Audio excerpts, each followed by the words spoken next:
2013 Chevy Cruze has alternator problems. The voltage regulator is not working right. It's got 15 volts. She had AAA come out and it had low voltage at one point. The alternator's way back here, and there's two different types of alternators. I believe a 150 and a 130, and you don't know until you pull it out. Okay, so once you get the air box out, this is a light.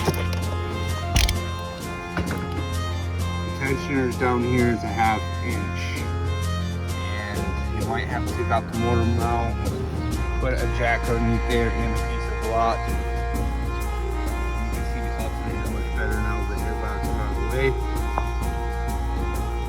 So I was able just to get a ratchet in there on that tensioner and just move it towards the cab of the vehicle, and I didn't have to take out the motor mount. Got that belt off. I'm working on a new video setup so you can see why I work.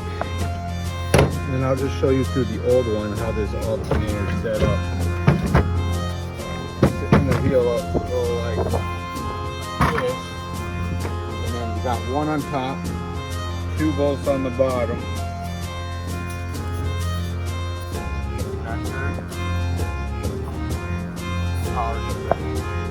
To get the alternator out though, I did have to remove this cover, take the oil cap off, and disconnect the fuel line. Fuel line's in the way. Use one of these quick disconnects and you crank it up there, push it side to side, and it pulls right out.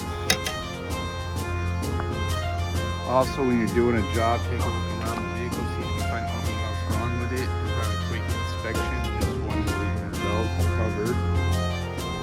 Something you can sell to the customer.